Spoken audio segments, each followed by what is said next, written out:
shall proceed. Agenda item number 13, discussion to move the city to a 4-day work week. I provide background.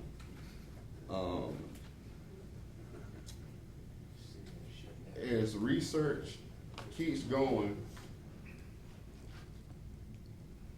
most places say that when you give people, employees, a better work-life balance, it is essential. But also, when you're trying to attract people to a city, and we can't compete with pay all the time, some of the other things that we can do is offer them an extra day off. That's gonna be a hard task. You have to compute some numbers. I get it, it's not gonna be easy. I spoke with the city manager briefly on it, and she does not believe that the city has the capacity to do it at this time. I will have some questions later once she presented her city manager report. However, my thing is, it's upon this governing body to set policy, and if we wish to give our employees an extra day off and being better situated to recruit more people to work here without being able to pay them more, then I think that'd be something worthwhile that we could provide. There'll be some essential employees, of course, that wouldn't be allowed to have this privilege. But research stands firmly behind 4-day work week has been good, and it has increased the productivity instead of decreasing productivity. So that's my background. Do we have a motion to discuss? Motion to discuss. Second.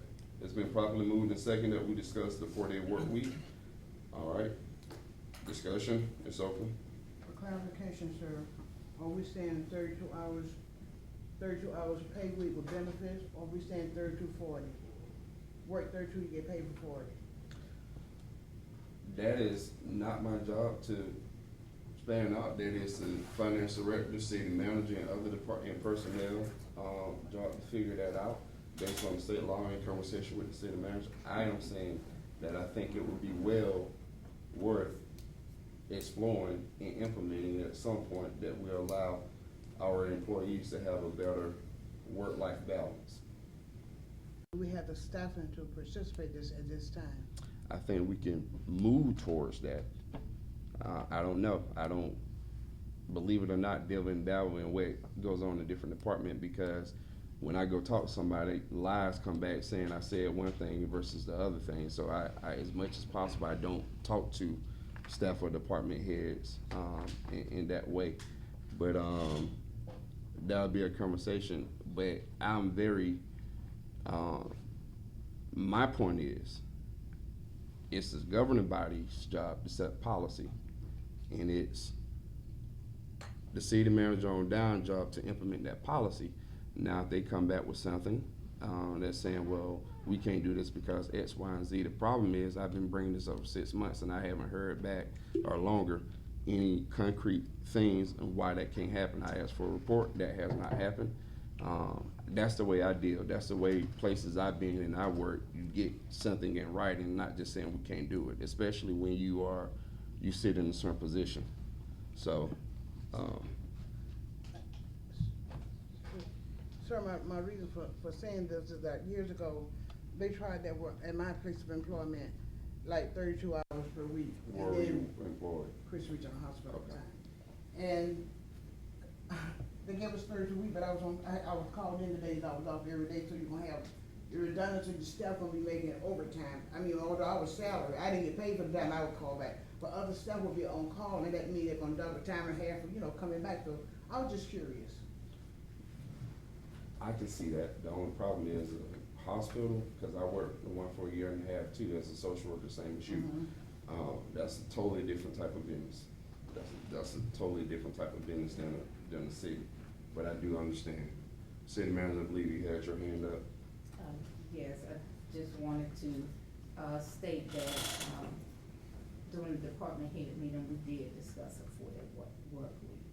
And just listening to department heads and looking at the workload that we have, we stated, was discussed that at this time, we just don't see where we could go to a 4-day work week. As I have mentioned to you all before, there are things that have not been done.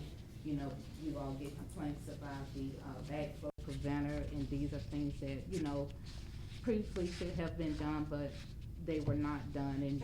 And then, of course, there are just you know, just the workload in general.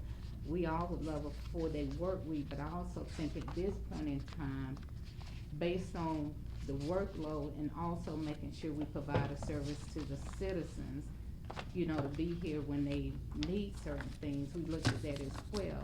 Now, what I did mention to the department heads is to just look at what you have. If you can make adjustments somewhere, let's try to do that. As I previously mentioned, before that, the finance director, they have, you know, a shift where some people come in at a certain time and leave at 4:30. And so, you know, again, we did discuss it, but we're just trying to figure out how we can make it, you know, how we can make it work. But whatever this governing body, you know, whatever you all approve, then we'll make sure it's implemented. And excuse me. Also, one of the things, I guess, when we talk about it, it wouldn't necessarily have to, as you were saying, with a 32-hour or 36, I mean, I might get shot for saying this way, but you can still go to a 10-hour, you know, 4-day, 10 hours, and give them that Friday. You might extend those Monday through Thursday days, we'll say, but then that 5th day, whereas that would still give them the 40 hours of time still working in there. That could be an option as well. Just, I know everybody probably don't want to work an extra hour after they work the 8 hours, Right, but right. it still would, I would still think in terms of you have a whole day off, that still might be a consideration. Experimentation has often been what make things great or bad, but the reality is we don't try anything new. I have a question for HR. How many vacancies do we have?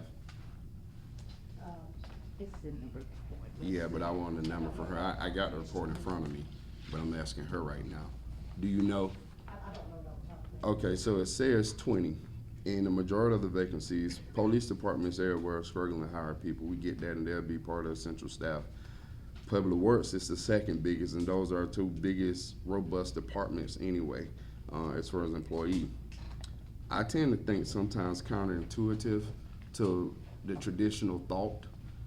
I understand that we probably don't have the manpower to pull things off, but part of me believe if we offer a person an extra day off, the city will become more attractive and more people want to work here, because some people actually do have part-time jobs and like to work part-time jobs, and that gives them 3 days to be able to fill the schedule, make more money for family. People are struggling. Sometimes it takes 2 jobs for some people. So that's another thing why we're saying we don't have the manpower to do it now. If we fill this up and our vacancies go down, maybe that's another thing that can help manpower. So what we have currently, we don't have the manpower, but if we get full, then we have more people working 4 days than we do have working the 5 days. It may work. But anyway, but I do have a question about community development. This one has been on here for a long time. Where is that? What position is that? On the community development. I'm aware of that one. I'm sorry? I'm not sure who that would belong to. It is, the HR manager mentioned it before, it is the city planner, but then, let me make sure, city planner.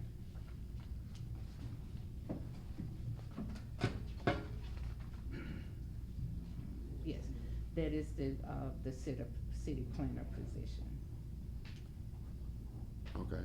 Are we planning on hiring one, or it has been Well, deemed? from my understanding, the community advancement manager is a position that, this commission was looking at, so we can, definitely keep that position and, you know, advertise for a city planner. Okay, But during I'm the just curious, cause that's discussion, I been just- stuck on there ever since I've been here, and I just want to be clear as to whether that's a typo or that's an actual open position, because I believe we came in and said we should have a city planner, right? And it's just, we need to be clear about, are we hiring one or are we not hiring one? If we're not, that needs to be 0. Okay. But anyway, all right. All right, any further discussion on agenda item number 13? Seeing none, we shall move on. Agenda item number 14, discussion and acquisition of A.S. Clark property for the city to generate revenue through the space of auditorium, gymnasium, cafeterias, rental money in the 12+ acres of land for future housing development with CB, DG, and other funds. So I'll provide background for this. Basically, I don't think it's a secret. Dr. White's been reaching out to us for a long time about selling or helping out with A.S. Clark.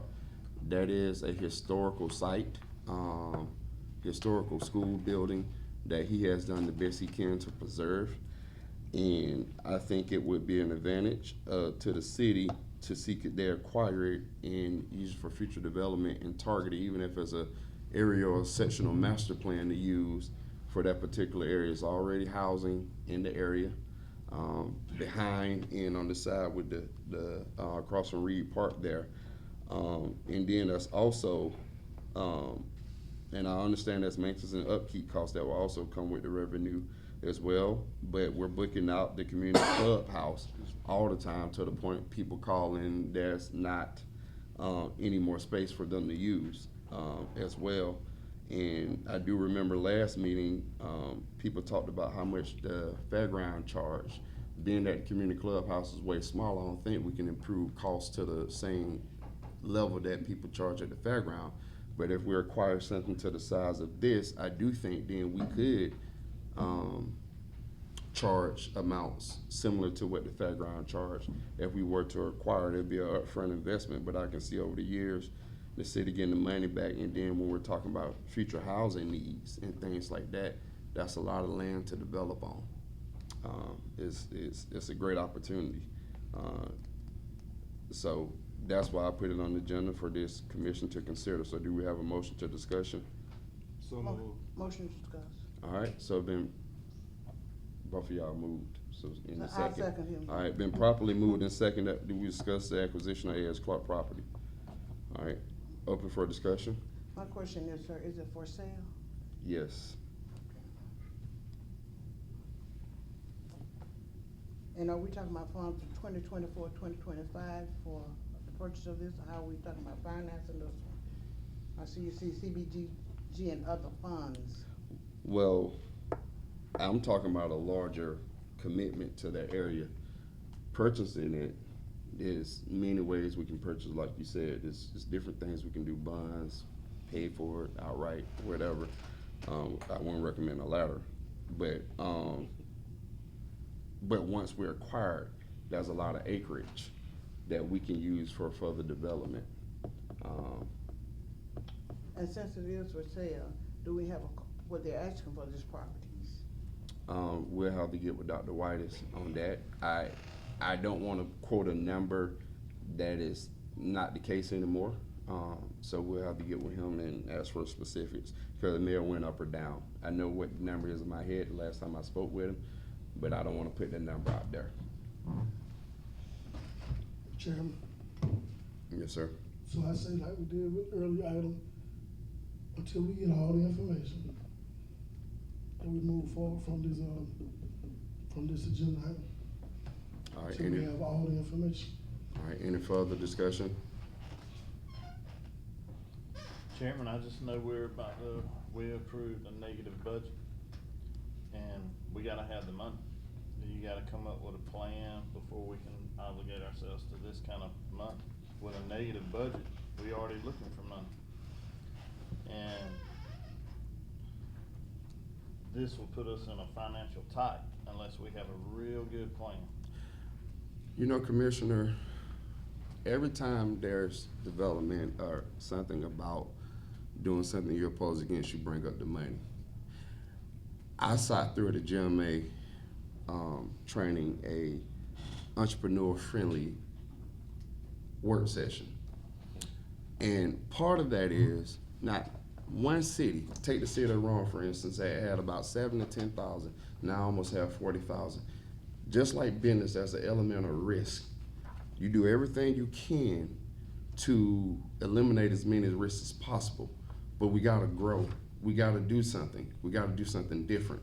It is gonna take money, but I sit and I sign a lot of things that because of mistakes and blunders that were made in the city that we shove money out all the time that we don't necessarily have. I mean, some of this is not privy to the public, but you know as well as I know, sometimes there's occasion where we have to pony up money that we didn't calculate for. And on none of that money do we ever see a return on investment. This is a situation where we can see a return on investment. They have a full gym. They have a full auditorium. They have a fully functional cafeteria. And various other spaces. And so if we keep sitting up here talking about money, developers, people are looking for us to roll up our sleeves too and start initiating some investments in our own city before they come in. Not one of those places, and Commissioner Owens, you can correct me if I'm wrong, not one of those places, one of those case examples at that place, did they not buy up property first? Did they not take risks and do things that we're talking? And so this is what pisses me off when I get up here, because the template, the plan is what other cities have done. And we have the blueprint. We're economic region. When you go in Walmart, Wilcox, Worth County, Dooley County, and Crisp County, products are sold in our Walmarts. In our Walmart. That means people come here to work. People come here to shop. We got a bet on Cordele. And as much as everybody's talking about how much they love Cordele, you can't love it that much because you ain't making no bets on it. And I think if we put bet in Cordele and we do it right, we can get a return on this money versus paying out money that we'll never see, and we do it all the time. Because I sign the checks. I know what we sign. I sign all the contracts. So we can keep saying we don't have the money to do certain stuff. And I understand we're running a negative in the budget. I win. One of the first things I did when I got elected, before I even took an oath, was restructure the government to save almost $500,000 to make it more slim and trim. We got 20 vacancies. They're not filling up. So there's money that we can move around. Everything you're talking about works when you got revenue coming in a community that's growing. The state of Georgia is growing, and north of us is growing. Our population is dropping. The motor vehicle tax is costing us $12 million a year. If you go back and look at it, it went from $15 million a year coming into this community in 2012, and now it's bringing less than $2 million. We're losing $12 million. You got to pay attention to what's going on. Sir, hey, I'm talking. I got the floor. You can't interrupt me now. This is my time. Now, so you got $12 million loss right there in this community on the motor vehicle tax. Right there. Splost is no longer a gravy for us. It's a necessity for us to make ends meet. We have gone up on property values through the assessors board to bring more taxes into this community. This commission board has already talked about going up on millage. We are already uncompetitive with other communities with millage. You go up, you're gonna turn more industry away from us. So you gotta pay attention to what's going on all around us. And yes, we need to tighten our budget, but when you're bringing all this stuff here for us to spend more money we don't have, you're gonna bankrupt the city. Are you done, sir? I'm done for Have now. you had your time? I might have some more. Okay, all right. So this is the thing. Let me respond really quick. This is the thing, sir. I do pay attention. I have a long memory, in which some people don't like. You showed me that Avalon thing years ago. I think when I was running for chair, you sat down, you brought all of us. Every city's going through that because that was a state thing. But cities are still growing. So that nullifies your argument. Every city's losing money because of that. Yes, and I don't agree, because when they take it, if you get a new vehicle now, you just pay $20 or whatever for that. That's fine. But every city has that same problem. That's not unique to Cordele, but yet other cities are still growing. So the whole premise of your argument don't stand up in comparison. I am paying attention to what's going on. And what's going on throughout the state, everybody was dealt that same blow. So it doesn't make sense when you look at what's going around. I always look at what's going around. I travel throughout the state weekly. I work with governments weekly. I understand that. But the problem is, we're not betting on Cordele. And if we don't take calculated risks, the population will go down. And part of the reason the population going down, part of the reason we had to redraw maps is because housing was so bad on the west side where people started migrating to the east side where there was quality homes at. But I meet people that actually say, I want to stay in the city of Cordele, but I don't have sufficient housing, which this 13 and I believe it's 18 acres would do. So we have a whole bigger issue than just people moving. I know friends, people I graduated that move out of the city of Cordele, move to Ronald Robbins, Perry, Tilton, Atlanta, anywhere, and then they come back because then childcare hit them. And some people have to face basically whether one person work or they take care of the kids. So then they move back home because guess what? Then grandmama, granddad, auntie, somebody can take care of the child while both of them work. So people actually do want to move back to the city. I don't believe Cordele is desperate enough that people just want to move out. I do believe we can attract some people. That's why I say regional place. If somebody works in the city of Cordele, I know Walmart hires a lot of people that work out of Wilcox and Worth. If we fix our housing issue, we make calculated investments and take calculated risks, the city of Cordele can grow, just like the city of Rome, just like the other case examples we have. But if we do nothing, you're right, it will keep declining. And we can become a pass-through city where everybody come get hot dogs and gas from the service station and fill up. But ain't nobody saying, ain't nobody gonna drive down to downtown and get a local taste of the city of Cordele. That's what we're becoming. With all the investment on 75 and 16 corridor, we're only becoming a pass-through place. That's what you want, that's fine. That's what this body wants, that's fine. But we need to retain people here because the way we do, make sure we keep millage rate down, and I'm a proponent of making sure we keep millage rate down because we pay property taxes if you live in the city for the city, county, and school board. The county don't have that problem. They just pay for the county and school board.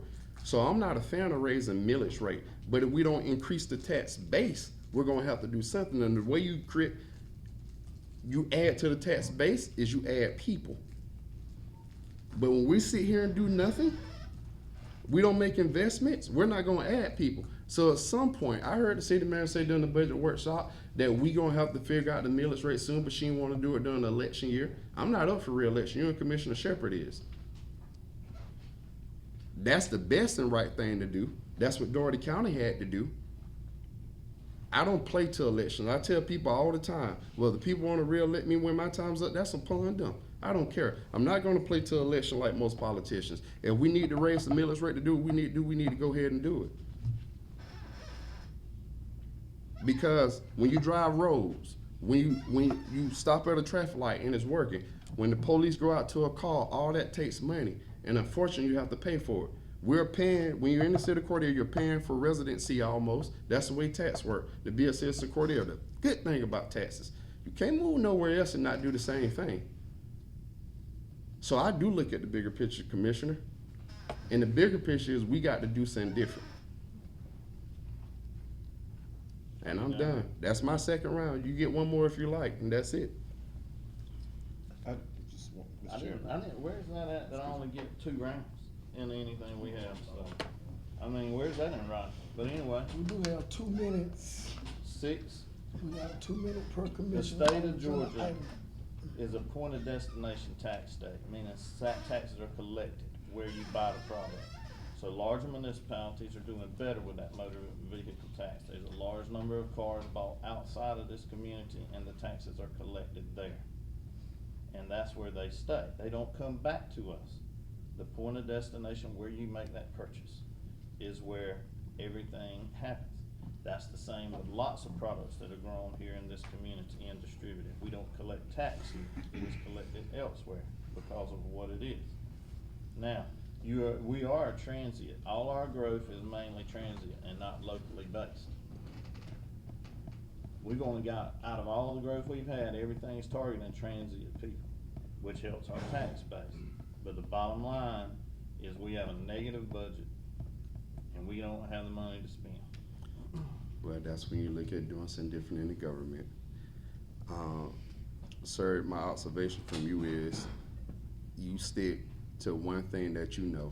But the people who know and can talk back with you know most of the time it's irrelevant to the conversation. All right, Commissioner Owens. Just wanted to say, Mr. Chairman, that I too attended the Entrepreneur Friendly Cities, and I was encouraged by what I heard in the meeting, and many of the case studies that were presented likened to Cordele, in that building structures and different things like that. And one of the points that was made, and I actually wrote it, I think, was that programs, people, and places, and of course, money. But when we think about the development of what we had one of the points that was made that a building structure, we'll say like A.S. Clark, we had to be careful, the city had to be careful in that case that another person didn't come in and purchase it, because what was happening, others were coming in purchasing those buildings that they had there, using them for their own growth and leaving, so that money was not really staying there. And that was a issue. And one of the points the lady made that presented, she told us that it was a struggle. It was definitely a struggle in developing, but after they developed it, the community caught on to it. They were able to center other things around what they had there, and that is what multiplied the money. And they went from having deficits in their budget to being able to see a realization. And it wasn't a long period of time neither. I think in one case it was like a 5-year period for one of them. And then and when you think about 5 years, that's a term that each of us will have a year plus, in our terms. So it could be developed, but I think that we need to put the emphasis maybe on looking at it and thinking about is the possibility. I was really encouraged by that, being there, because the other thing is they highlighted the fact that there were so many businesses, small businesses in the community that needed spacing. And buildings such as an A.S. Clark or other buildings like that could be used the space-wise. And there was one business that was started. They allowed them to their utilities, their water utilities, I think for a year. I think that was it a year? And that helped the business to grow, and that was showing that the city was working in cooperation with them to help build that. And that happened from one business to another, and it eventually it paid off for the city. They had people coming back, and I think that when we walk and talk about the buildings that we have that I'm doing nothing with, it's worth the effort of just looking at it to see if it's a possibility where we can do it. Even if we purchase the land and have ownership of the land, then we're able to sell the land as we want to sell it, more so than just allowing somebody else to come and take it and do what they want to do with it, or never doing anything with it, whereas we could benefit. Mr. Chairman. Yes, ma'am. If I may, on the A.S. Clark project, Irene and I probably have the most interest in this, because we're both graduates of the A.S. Clark High School. Matter of fact, I was the last class of A.S. Clark High School, and I would like to see it stay in our community. But all I'm asking is that when we assess the value of what they're asking for, please include the renovations for me, because it's gonna need a lot done, because it haven't been really active in over 50 years, so we need to know we're gonna have a lot of improvements there. But it's a worthwhile project to look at. And another thing, I'm sorry, No, when you said that, it brought up another fact. There was an older building that was that they had, and the building, instead of doing it all at one time, they sectioned the building and did it in increments. And while they had finished one part, it paid for the work that needed to be done in the other ones. And when you talk about the value of an A.S. Clark to our community, not just the A.S. Clark High School graduates, but the number of middle school children who went there, it still holds significant value to the community. And that could be a way of using it for that, without it risk it going to somebody else, I guess is what my point would be. And one other observation, then I'm a hush, okay? The Host Cobb Institute was the black institution of higher learning, and they put apartments there, and they're still standing. That was some years ago.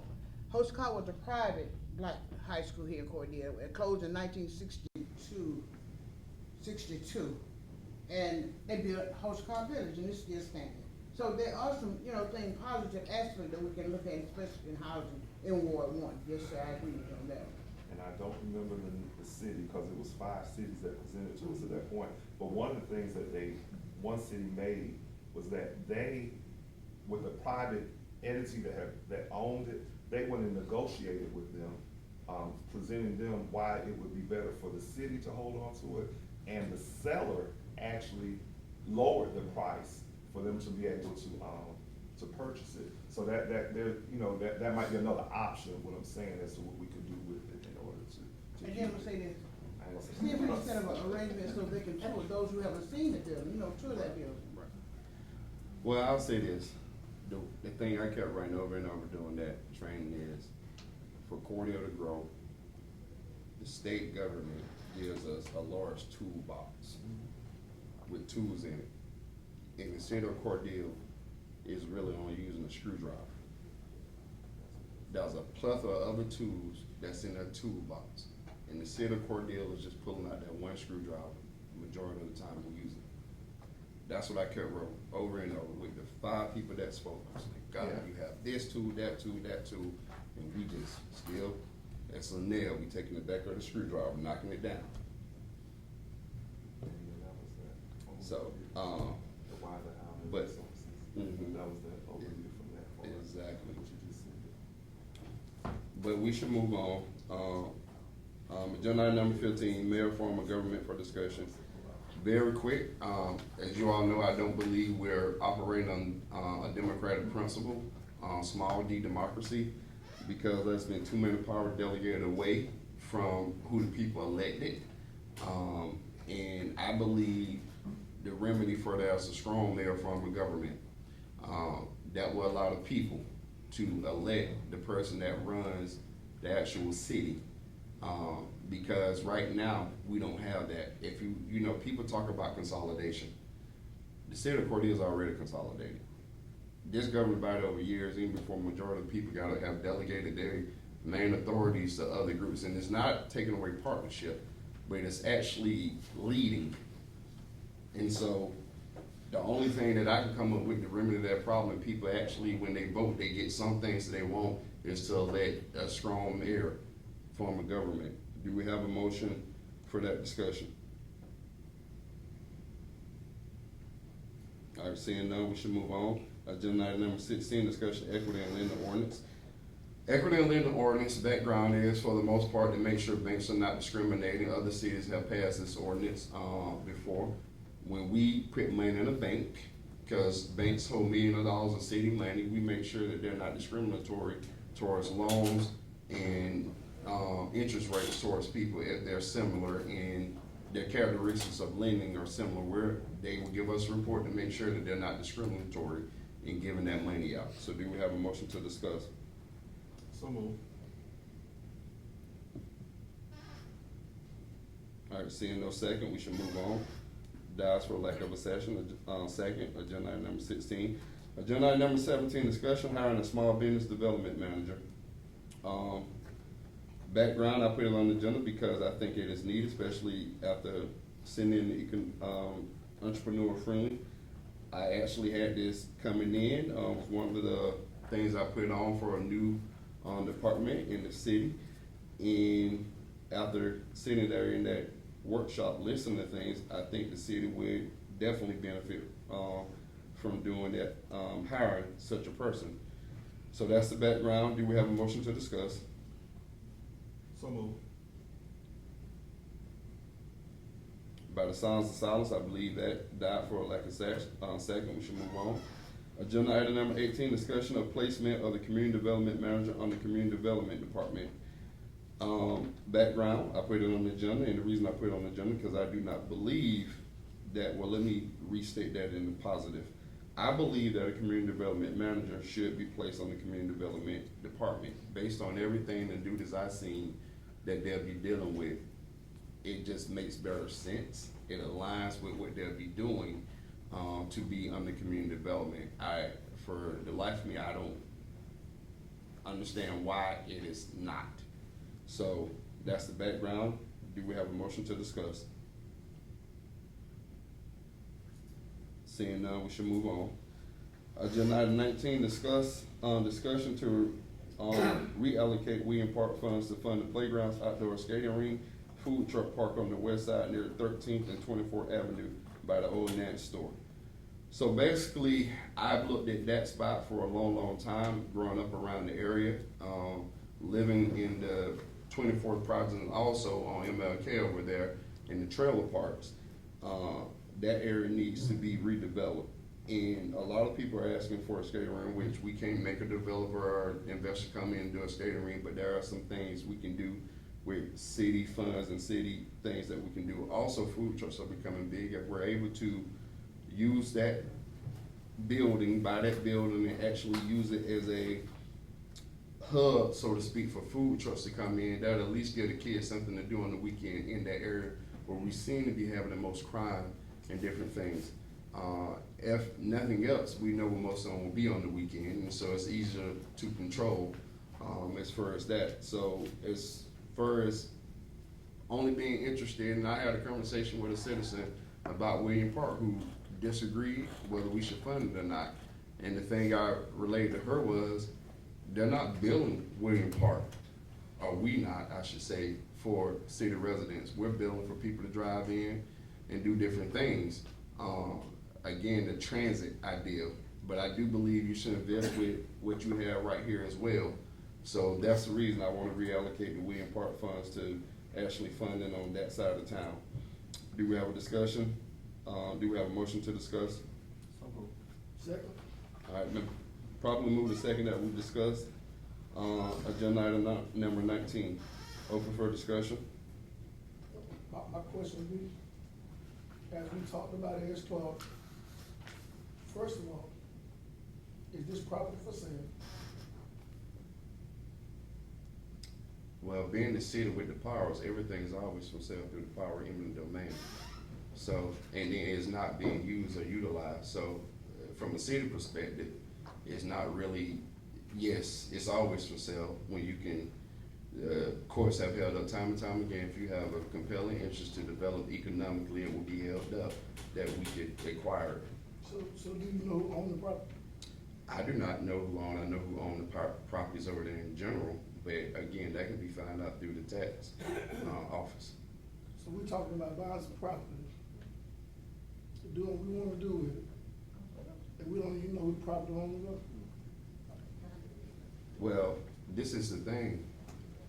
It's not relevant to know who the property owners are when you have the authority of the city who can eminent domain property for development. So we gonna, so because we the city, we gonna go in and make somebody sell their property? For economic development, no, we're not making them sell their property. What we're saying for the better good, the way government works is, there's always will be some things, we do that all the time.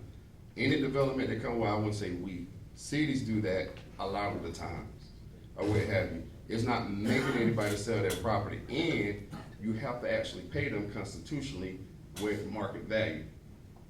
But, as Commissioner Owens was saying earlier, one thing that we did again learn from the training is, when you allow people to own something, they're not maintaining it properly, then that keeps people from coming in and wanting to do anything else.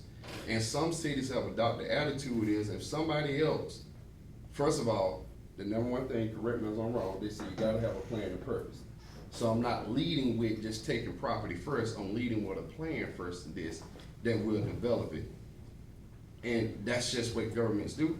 But we can keep to the old Nance store right in, the trailers over there that sits on that property on the backside are terrible, some are burnt, they have not been moved. That is a public safety risk, kids getting there can get hurt. The other property adjacent to that Nance store have fallen in, that's a bad site, it's growing up bushes right there. So it's not being maintained. And I'm not advocating any to take anybody's property just cause. It's taking it to develop it economically to make the area more attractive. And also give the kids something to do, which is within the city powers. Again, we can't make anybody come in and say, I wanna open up a skating rink, but what we can do, within our limitations of power, as a governing body, is create something similar.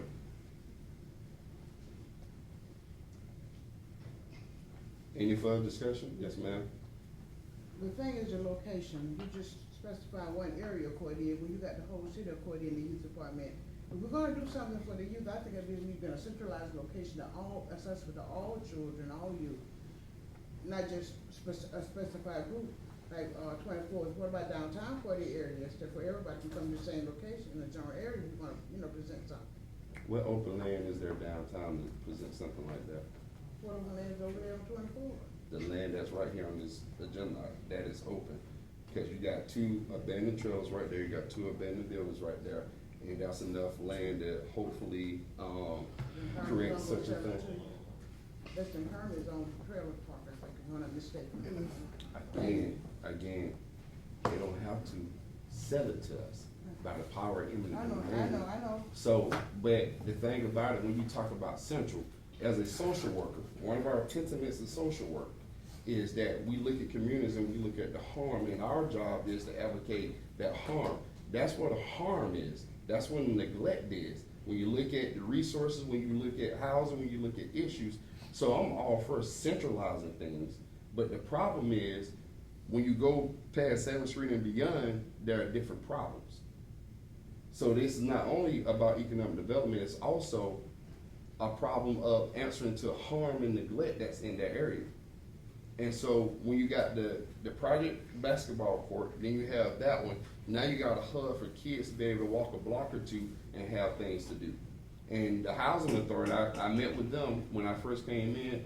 They're not interested in doing any playground. It broke my heart when I went in the project and I saw kids playing with those green dumpsters. When I took play therapy classes, I realized that kids play in ways as adults we don't understand. And for that kid playing on that green dumpster, that's what their playground they had to make. And if you think about how nasty and disgusting that is, at the same time, that's all they had to play with. So they took those green trash cans, and that was their car for the day. And it's in the power of this city, when the housing authority have said flat-footed, they're not going to invest in playgrounds, and we don't have to do it all. As I always say, when I get in Chris Regional Elevator, it's sponsored by our bank. We got money that draws interest from the city. When they hold our money, get what they make a lot of money on the interest that we keep in that bank. We can ask them to come in. We got Griffin Lumber Company with lumber and concrete. They give money. This can be a public-private venture, which they do in most cities. So I am never asking for things that is not practical, number 1, reasonable, number 2, and things that is infeasible. My concern is the clarity in the other housing authority. I got, residents who are gonna need this access to these. I'm not just saying Ward 2, I'm looking at for the. And that's your job. In Ward 1, you're supposed to advocate for your ward. But right now, where's the crime happening?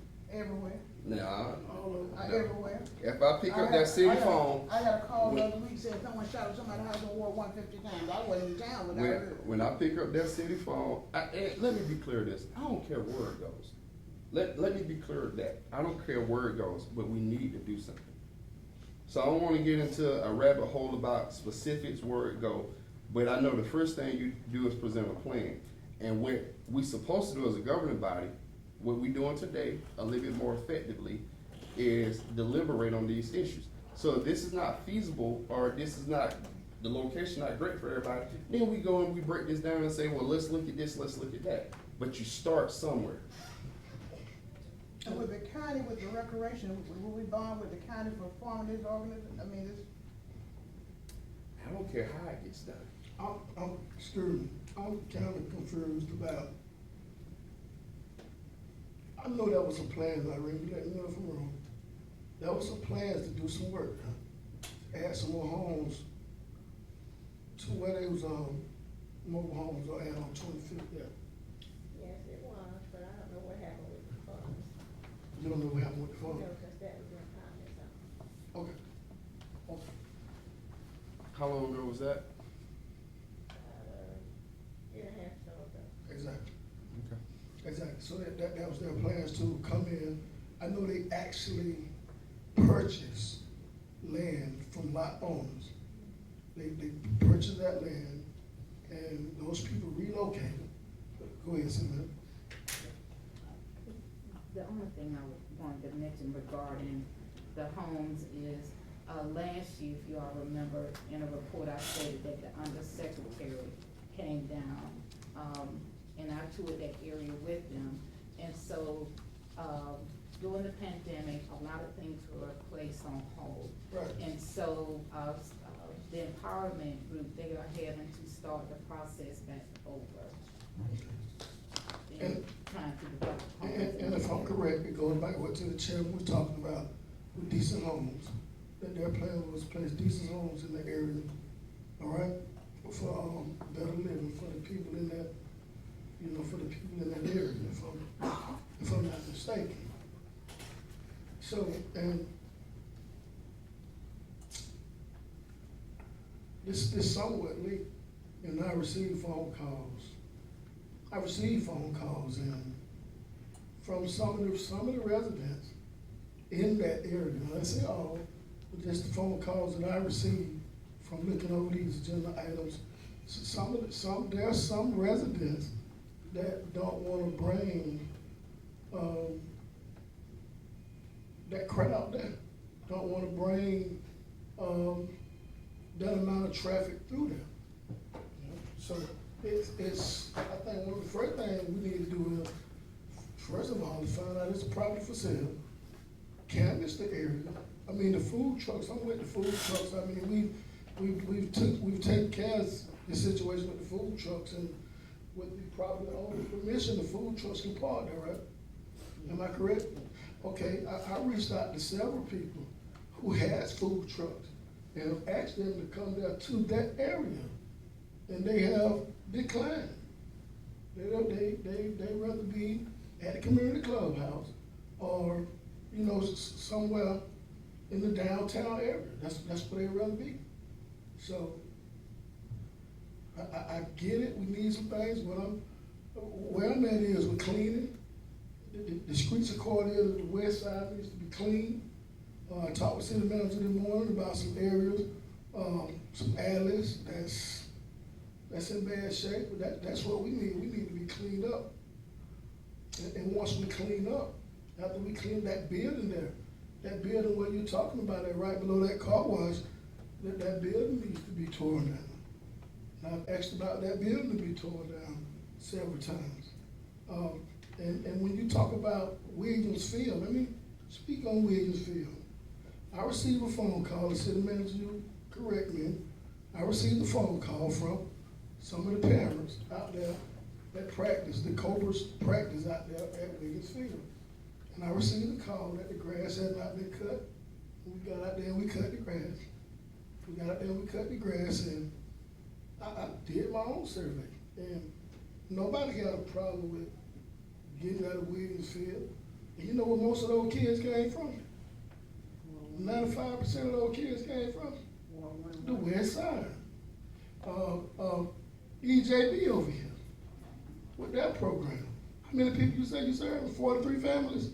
Yeah. And how many middle school students? 100. And where the majority of your kids coming from?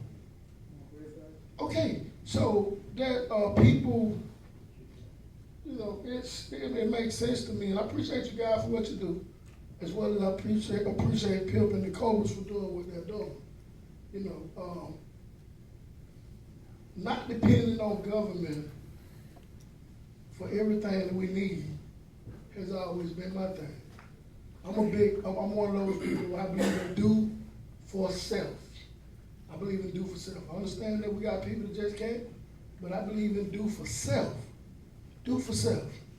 And that's where, like I said, if this is what the people want, and there's not, I haven't heard having phone calls about food trucks on the west side, 24th and 13th Avenue, right there by the cemetery, you know. But I do have phone calls about why do people just gather here? The club there's closed, and the people really want the traffic to move away. That's what they really want on 24th Avenue, right there in the area that you're speaking of. They really want the traffic to move away. Am I correct, Chief? That's what they're asking for. They are asking for the traffic to be moved away. So here's the thing, Commissioner from Ward 2. when you cannot eliminate a thing, you do your best to control it. It's already over there, and we ain't gonna be able to eliminate it. So the best thing we can do, instead of making it more destructive, is make it constructive. The other thing to your point is, all that jazz of do for yourself, when you really get into the depths and weeds of what government do, that has never been a philosophy of the US government. We can talk about conservatism, liberalism, whatever you want to talk about, fascism, any type of government you want. The US government even have United States backed enterprises where they make the early investments in. If you take our postal service, there were no UPS or FedEx in the beginning. That was the US. And then private entities came out and said, we can make some money from this and we gonna jump in. That is the pattern of development. We're not advocating doing for people because they're not doing for themselves. We're advocating doing these things so we at the end of the day can make our places attractive for people to come in, then to be able to make money off of it. If you study the trend of development in history, government has always, and I'll be honest with you, that is BS. Politics and government is who get what, when, where, and how. And so when you say government doing for themselves, there's been many people that have been rich on the back, many here in this city, because what they've got from this city government, again, I signed the contracts, I signed the checks, that for years have got rich off city money. So it depends on who get what. So when you say do for yourself, that is a bold-faced inaccuracy. I'm not done. I'm not done. That's a bold-faced inaccuracy. I didn't say it was a lie. I said it's an inaccuracy. Because in your mind, you may think it's true, but what I'm telling you, it is not the case. There's many people that get money, and yes, there's people that get money in businesses that get money from this city as a revolving door. So it ain't about doing for yourself. And then the other point out, and the last point out, we got to lead. You can't always go, and I get the calls too, I get the Facebook messages too. We all do. That we can stop saying that because each one of us can pull, I get the calls, I get the text messages, whole thing. We all do. That's why we're elected officials. The point is, we have to lead. We have to lead in the whole thing about people not want to be in that area or somebody don't want it. Again, when you say who owns something or we need to find out for sale, we don't. It'll be a courtesy to have a meeting with them and talk with them, but we got to do something different. We got to answer to these areas. And housing's great, housing good. I put that as almost the city's #1 priority. But if you put housing in the same area with the same mindsets and the same people, you're gonna have the same issues. That's a larger, as Commissioner Holmes was saying, programming. That's one reason I put the nonprofit development on here. Because if we don't empower these people, to understand, to do the work, I don't believe government should do it all. The whole gist of putting the nonprofit Westside Alliance on there was for those nonprofits who are signed up 501c3 to scale and understand what you do with nonprofits. Somebody contacted me and they had 4 grants to give away for people to write. And when I looked at some of the grants and when some of the people was writing about the grants, my thing is saying we need for them to understand how do you scale as a nonprofit. If you work with nonprofits in partnership and help them better understand the game, get somebody to come in and teach them this what you do, this how you actually start a fundraising plan, this how you grow your membership, this how you do that. The city won't have to do everything. But we are toddlers right now. And I don't know how I get that way. I don't think it's anybody fault up here. Because the stint of tenure up here goes less than 15 years. 15 years back, none of us was up here. But what I'm saying, we have a problem, and in my mind, we are toddlers. And we got to make sure that we're investing and we're pushing things to make sure that people are doing the best they can and we're there with them, walking along until they're able also to get up and walk by themselves. Right now, we don't have that. We don't have many nonprofits that are doing the work that need to be done on the west side, they have not scaled. They can tell you the first thing about growing fundraising membership and all of that.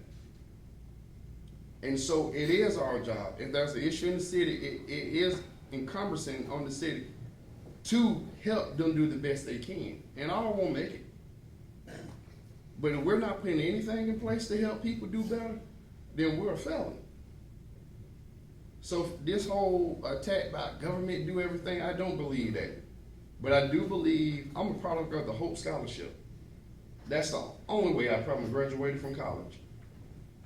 Government paid Zell Miller, paid for my college education, being the first in my family. Government did that. So government help people all the time.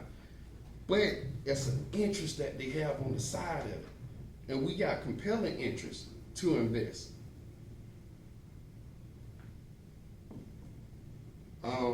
Commissioner Owens, did you have? Commissioner Rain, you had your hand up? Or? Yeah. Okay. So, I've listened to everything everybody sat here and said, but Williamsville is in the center of Cordele. It's been stated that you don't care where the development goes. It would take a public-private partnership to get this done. We already have private funds given to us to develop Williamsville. And we're trying to put public funds with that to develop. You've already got property that's owned by the city. You've already had numerous commissions that have tried to develop Williamsville. And you have drawings that have all been done on this piece of property. And at the last minute, we're talking about moving funds. This project is everything that you just said right there, that you, through various points you have made. It's public-private, you don't care where it's located, it's owned by the city, and there's already funds spent on drawings. And there's walking tracks, there's amphitheaters, and there's lots of things that target local growth, for the local public, local kids. The green space is there to maintain for travel ball and various things that are going on with the Cobras and that don't work through the rec department. It does. Everything that you were basically talking about and talking against, you just talked for.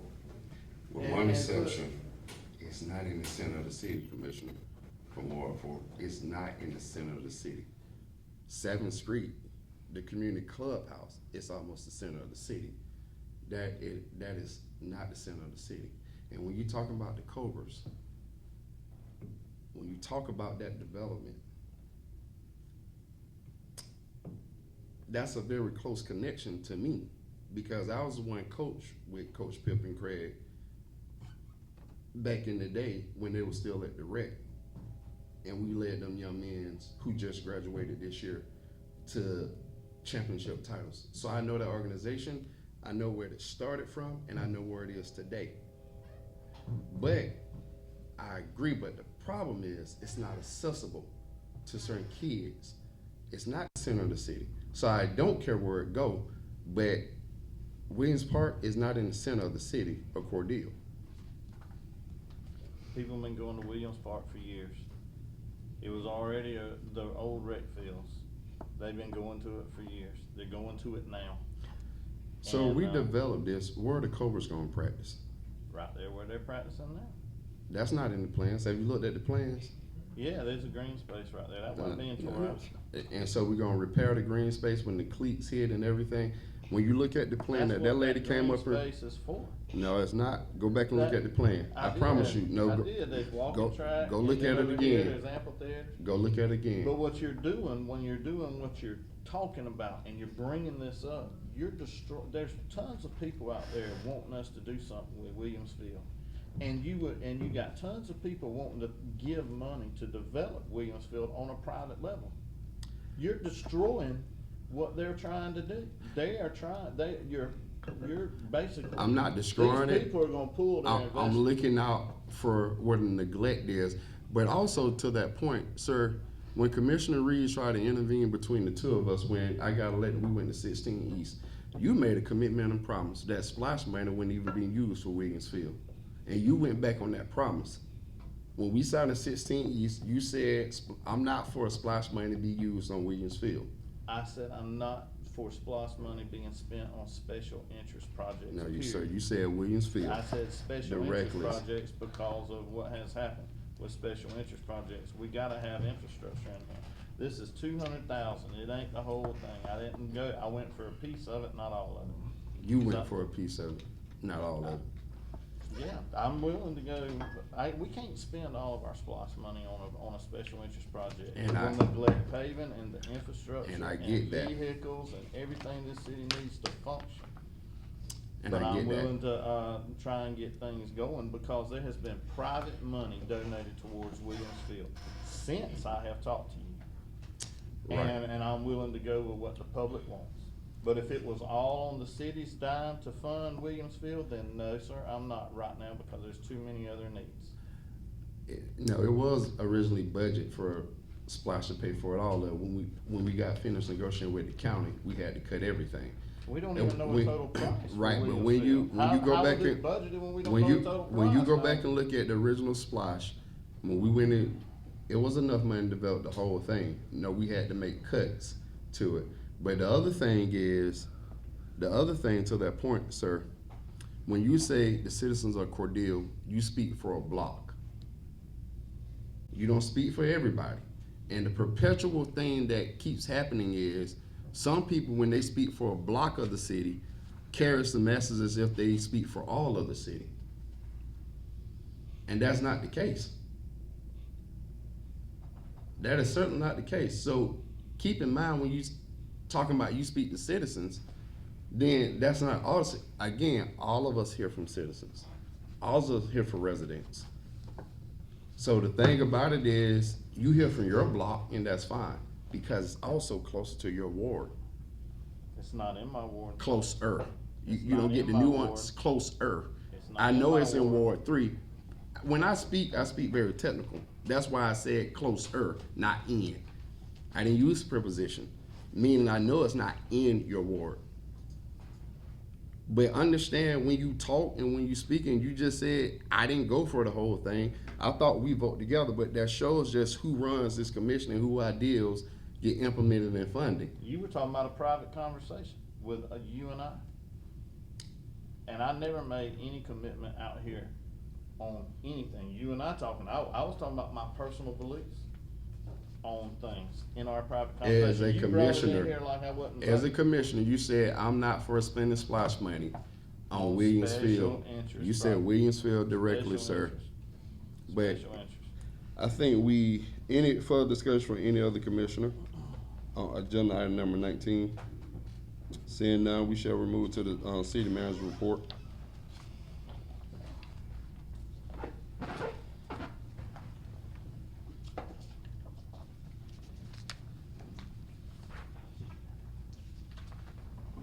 Good morning, Chairman, City Commissioners. Good morning. City Manager's Report, July 5th, 2023. At the top of the report that you have is a topic regarding our delinquent business, or as some people know it as the occupation tax license renewals. As we all know of, or it has been publicized that the occupation tax expires at the end of the year, and it becomes delinquent if not paid by April 1st. We've had conversations and I've made announcements regarding if it's not paid by April 1st, then there are penalties that are assessed against those businesses. After June 1st, the business owner will receive a summons to appear in municipal court for non-payment. And that's where we are at this point in time. We have 33 businesses that, we've reached out to them. They have been notified about the license renewal, and they have not paid for their business license. And so, again, there are 33 business owners that will receive a summons to appear in municipal court for non-payment. This staff submitted reports that are due to the Department of Community Affairs by June 30th, and these reports ensure that the city remain in compliance with state reporting requirements. Cities listed as non-compliant on DCA's website are ineligible to apply for certain grants. And so we submitted the necessary reports to make sure that we remain in compliance. As the Public Works Director mentioned, we had a pre-proposal conference for the residential and commercial solid waste collection and disposal services. The RFPs are due no later than 2 p.m. on Monday, July 31st. And we did have several companies to participate in the pre-proposal conference. The city has been notified of the annual scheduled and contracted consumer price index, better known as CPI, adjustment of 4.5 effective July 1st, which increased residential rates for garbage and yard waste. Advanced disposal rental fee for use of the city facility on 11th Avenue East will increase by the consumer price index because that is also in the contract. That the city will adjust their rental fee by the 4.5% CPI. And as we discussed during the budget workshop, there will be an increase in sanitation fees for this upcoming fiscal year. A flyer containing information on the new dumpster location, days of operation, and hours was included in the June utility bill, so that information is going out to the community. GDOT has approved the city's application for additional LMIG funding for the fiscal year 2023 LMIG Safety Action Plan. Again, as previously mentioned at a meeting, the funds are for safety improvements. The award is for $300,000 with a local match of 10%. And the local match will come from T-SPLOST. And we're able to have a 10% match because we do have T-SPLOST in the community. Otherwise, the match would be 30%. And the funds are for signing and marking, raised pavement markers, raised flashing beacons at the railroad trestle on 6th Avenue and 9th Avenue, pedestrian hybrid beacons, and other safety improvements. Also, we attended the GMA convention in Savannah. The vice chairman served as the flag bearer and was the voting delegate at the convention. Commissioner Shepard, Commissioner Rainey, and myself received training awards at the convention, and then the city also received a civility award. Couple of other things, Commissioner Shepard and I attended the sailplane dinner, which is held during the annual gliding competition. I think this is the 52nd year, I think, that they've come to this community. And so we participated in that event. And then Commissioner Shepard and I read to children on June 16th at the library and participated in their Juneteenth event. Just one thing I do want to make a clarification on, regarding the budget. Of course, it was mentioned about, a negative amount, and we did have to use general funds to balance the budget. But then also, in addition to community development, there were 9 other departments that had a reduction in their budget. So it just wasn't community development.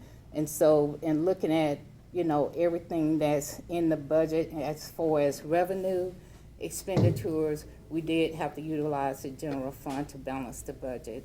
And that's all that I have. City manager, that statement you made was inaccurate, and don't inform the public that way, because when you look at everything, most other departments give an increase. It's right here in the budget book. Yeah, I know, and I have it, and I know what was last year is very easy to follow. When you look at one column that said what they had one year, and then look at the last year, fiscal year, and then what they're asking for this year, most departments had an increase. So, but nonetheless, people can look at that for themselves. I do have a question about the agenda. So it appears last regular meeting, in this meeting, the section was moved for comments by the governing body. How did you all come to that decision to remove that section? There was a request to have it removed, and so From who? since the city commission did not vote to place it on the agenda, Who was the request from? look to your left. Okay, and was that all? So one person can decide what goes on and off the agenda? That's how that works? No, that's not how it works. You all send information and ask for it to be placed on the agenda. If it's an item that's not involving an ongoing investigation, then the items are placed on the agenda. And if there is a request, and what was mentioned to me is, others would like for this to be removed, and I said, well, no, it was asked how was it placed on the agenda. I said, I placed it on the agenda because normally you do have comments from the governing body. So it was my understanding, there was a request for it to be removed, and so it was removed. So a request from one commissioner for it to be removed and it was moved based on that request? From my understanding, there was a request for it to be removed. From one commissioner or several commissioners? One that I heard from. One that you heard from. Okay, because when I request things, what normally happens, you reach out to others and get that consensus or confirm. I got emails, city managers, stating back in my claims of. So, as I asked you time and time again before, the consensus cannot be made if you have not reached out to all of us. And the fact that most of the time you don't reach out to me as chairman of this city. I reach for out to you, something- you don't answer for your things phone. like this, you do not. Which is why I'm concerned, why we're putting authority for you to approve and disapprove what goes on the agenda. You took direction from one commissioner and you removed that item. That's not the way we do things. Everybody was elected on this governing body, was elected. Each one of us should have the privilege and right to make decisions. And if it's not agreed to and don't work out in one of our favor, that's okay. It don't work out in my favor, it's okay. I'm gonna state what I need to state for the public to be aware. But I think that is ridiculous, and not to mention or say anything about it. I saw it last meeting, regular meeting. I didn't bring it up. But one commissioner should not be able to tell the city manager to move or take something away without the city manager reaching out to each one of us in one form or another. That's not democracy. And that is the problem with what is going on in this whole city. People look at the local news station, the Cordele Dispatch, they're gonna go and they're gonna take a narrative or a side on what happened and what always happened during these meetings. But this is the backhand stuff y'all don't see. It is not democracy when one person calls somebody and they do exactly as they say. And that's my problem. That should have been discussion like when we had the retreat. I told you the same thing. When we discussed the lawyer coming in to discuss the two issues in the charter, I said the same thing to you. If you did not reach out to me, you did not reach out to all of us to get our input. And that's the sad thing. If you're gonna play politics, play politics. I don't play politics. You do. I reach out to the elected body. I reach out to you. play Sometimes you politics. call back, sometimes you don't. And when you don't, I send you a text message and an email. But did I don't get a play text message or politics. email about this specific subject? No, you did not. And you have not done with other specific subjects. Because I get it. Majority of these people are against me. I get it. And if you're gonna play to the majority, that's fine. Because that's what's happening. No, it's not. But before you make a move, and if it don't go my way, that's fine. But it's a disrespect not only to me as chair, but to the people that elected me to sit in this seat for whatever time I'm in this seat. For a city manager to not also reach out to others before they move something off the agenda. I said to you time and time again, that is my expectation. You ain't got to like me, but you do have to reach out to me when you're making a decision about how things happen and what's going to happen with this agenda. When you don't hear from one or two people. It shouldn't be like that. And if we're going to talk about civility, it was a shame that we even won the award from GMA because we're not a civil city to one another.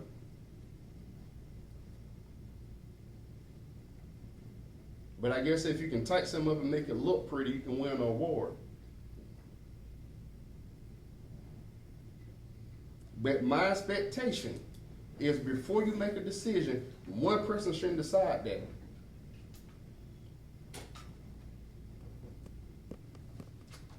Playing politics is part of the issue that some people have with you in your prior job. I do not pay politics. Ma'am, you And do. you need to read and get your information My correct before information you is say correct. My information what is happened with a correct. previous job that And you my don't know information is about. correct. I So do know let's about get it. that correct. I Those did not councilmen play make the politics. same- those- I did not those play make the same- politics. I those- did not those play councilmen make the same- politics. you do. I And want that's you to what know do. I did You not are play playing politics. I'm doing You my are playing- job. You are. I'm You're doing not my doing job. your You got a second.